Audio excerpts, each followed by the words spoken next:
ये सब मेरी भैन की बदौलत उसकी मेहरबानी है जिन्हें मैनू मेरे पैरों से खिलार दिता।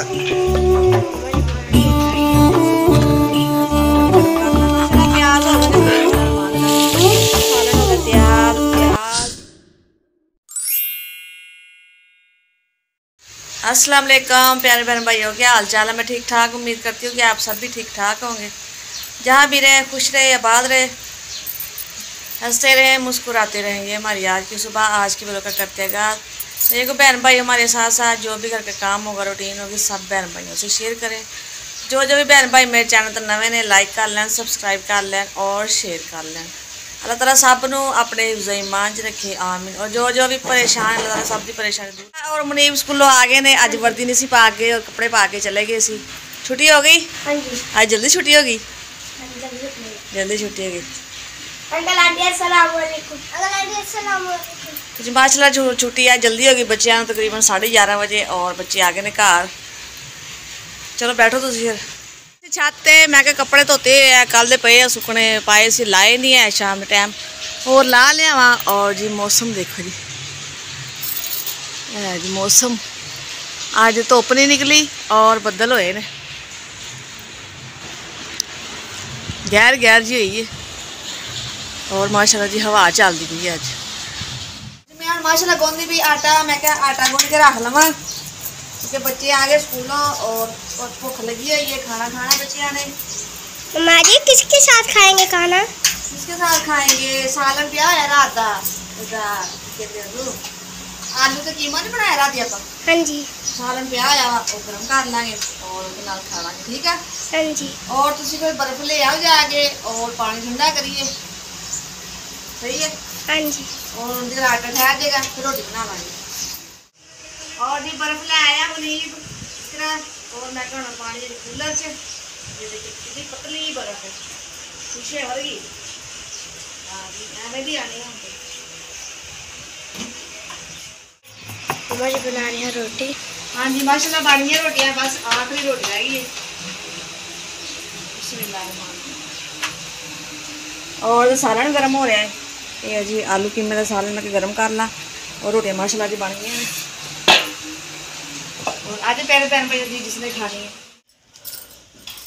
तो जी मैं लेटी हुई सी पखा ला के खाना खुना खा के और लाइट बंद हो गई और मैं दुपट्टा किया जी गिला गिला करके ऊपर लैके बैठी है। तो जी मैं करती पई हाँ दवाना, मतलब कि तरबूज कहते हैं तो कई कहते दवाना जी, अस दवाना ही कहते आ गया लकड़ियाँ। पता नहीं गर्म होंगे कि ठंडा होंगे, पता तुम्हें? मैं हकीम का पुत्र जी अगर गर्मियाँ भी ठंडा तो ठंडा ही होंगे आएगा, भी लोग बर्फ से ला ला के खाते रहे। ठंडा तसीर ठंडी है जी, तसीर ठंडी है, खाना चाहिए है ना, दुनिया का तोहफा। फिर इस बहन भाई ने खाना है तरबूज, खाए आगे हमारे साथ। और इतना नमक दे दे, मैं नमक पाना उत्ते फिर जरा मजेदार लगेगा। और बर्फ है नहीं बंदा ठंडा ही कर लेंदा। ये तो नींबू भी पाओ ना, नींबू पाओ। फिर बर्फ भी लिया, दोपहर मंगाई सो तो खत्म हो गई, पानी च पा ली कूलर च, हम बर्फ लियाओ फिर दोबारा। हम हिम्मत ही नहीं आ हिलन दी, थक गए आज, सफर बहुत किया। बच्चों को भेज के मंगानी है क्योंकि पानी ठंडा करना है ना। नहीं बच्चे क्यों, मैं खुद जावांगा आस्ता आस्ता। सारा दिन सीट से बैठे रहीदा वा, झटके वज वज के, झोके वज वज के। बाकी ड्राइवरी बड़ी औखी है, चलो ये करना तो है ना। बाकी शुक्र अल्लाह पाक दा, ये सब मेरी भैन की बदौलत उसकी मेहरबानी है जिन्हें मैनू मेरे पैरों से खिलार दिता। सही गल है, बहुत शुक्रगुजार अपनी भैन दे, अल्लाह ताला नूं सेहत तंदुरुस्ती देवे, आमीन। सुबह नूं जाईदा अल्लाह नूं याद करके, शाम तक कोई ना कोई अपनी रोजी रोटी करके आईदा, तो बाकी उसकी मेहरबानी है। ਅਸੀਂ अपने भैन का बहुत बहुत शुक्रिया करते हैं। बस ਇਹੋ दुआ करते हैं कि अल्लाह ताला बस सेहत दे दे, ਜਿਹੜੀ परेशान है ना अपनी तकलीफ तो अल्लाह ताला तकलीफ दूर कर दे। अगे मैनू मेरा दोस्त कह रहा यार तू ब्याह वाला काम फड़ लिया, ड्राइवरी कर रहा तू है, लेकिन वजूद तेरा होर भारा हो जाएगा। तो हो जाए, मैं गया कोई परेशानी नहीं, असी केड़ा हुण घोड़ी चढ़ना। आहो नहीं चढ़ना तुसी घोड़ी नहीं, बस अल्लाह का शुक्र है ब्याह हो गया, घर बार है। आ मुंडा वेखो जी, ਆ ਇਕਰਾ ਵੇਖੋ ਜੀ इकरा दा आज हाथ आ गया जी दरवाजे च अंगूठा और बड़ी दर्द करने लगी दरवाजा बंद करने लगी सी कि हाथ आ गया पता नहीं चलिया दिखा काफी लाल होया है सारे दरवाजे विच आ गए ना ਉਹ ਤੇ ਕਹਿੰਦੇ ਲਾਲ ਏ ਪੂਰੀ ਗੱਡੀ ਲਾਲ ਏ ਦਵਾਣੇ ਦੀ ਗੱਲ ਕਰਦੇ ਅੰਗੂਠਾ ਵੀ ਲਾਲ ਏ अंगूठा ही लाल कर लिया चलो जी फिर खाने दवाड़ा और तुसी बर्फ लिया दो हमारे कबूतर हाँ जी कबूतर आम फरमा रहे ने और ये मेरे पापा आज लेकर आए हैं पैप हाँ जी ये लिया जी पानी का नवा पैप पैप नहीं सी है कदी बाल्टी ने फर्श धोईदा सी कदी नाल वाले मसाया करो पैप मंग के लियाईदा सी और फर्श धोईदा जेड़ा काम रोजाना दा करन वाला उत्थे फिर करना हुंदा है और मैं कहा तुसी पैप लिया दो मैनू और अज फिर पैप लिया के दिता नदीम ने काम तो आए वापसी और पैप ले आए चलो मैं कहा जी तुहाडी मेहरबानी पैप वाला काम ते मसला हल होया और मैं कहा मैं कपड़े रखे हुए सी सुबह दे ला के और मैं कहा मैं तह ला के इन्हां नूं समेटा फिर जेड़ा काम है जी करदे आ किसकी है भाई और तेरे पापा इधर रख के चले गए ये दवाई तेरे पापा दी खत्म हुई सी और वो आंदे वक्त लैके आए ने मेडिसिन खत्म हुई सी उन्हां दी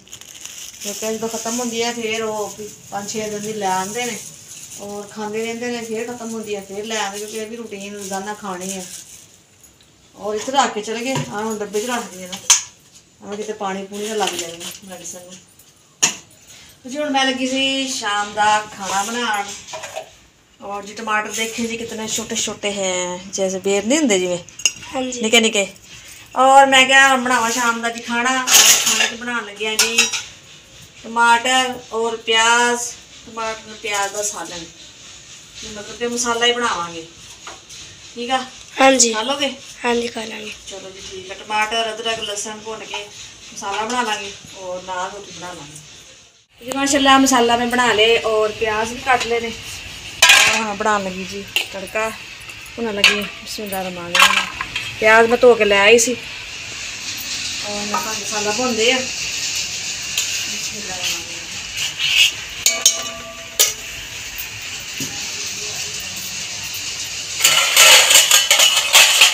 ये अभी हवा चलन लग गई है लेकिन छत पे लगती थले नहीं आ रही हवा क्योंकि बरांडे दे अगे कमरे दे अगे बरांडा अगे फिर बरांडा और इस वजह से हवा नहीं आती और अज दिन कह रहे थे कि छत पे मंजियां चढ़ाने और अज रात में छत पे सोने और थोड़ा मौसम देखते हैं किस तरह का हवा लगती है या पक्खा चढ़ाना पड़ेगा ऊपर तो फिर पक्खा लाना पड़ेगा ऊपर ही प्याज हो गए ने ब्राउन चंगी तरह और बिस्मिल्लाहिर्रहमानिर्रहीम और मैं क्या मैं पाला मसाला अभी माशाल्लाह थोड़े जे मैं ना टमाटर ज़्यादा ही पाए ने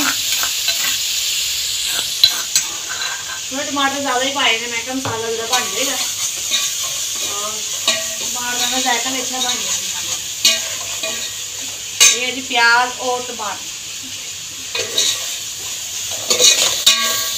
हो गया तैयार प्याज और कहते इन्हों टमाटर टमाटर के बना रहे सालन मसाला और इस खावे जी शाम का खाना और हुण मैं गुन लैनी जी आटा फिर उस तो बाद बनाने जी रोटी तो जी 4 पाइयां से ले आए हम छाते और मौसम काफ़ी ठंडा है और बल्ब ला लिया जी चलो थोड़ी रोशनी है बहुत अंधेरा से छाते ना और हमें सुकून है जरा हवा चलन नहीं लेकिन एक पक्खा ऊपर लाना पैना था वो इन्नी हवा नहीं है और दूसरे भी लियाने भी छाते और अज रात छाते सुकून ना सोवांगे थले बहुत गर्मी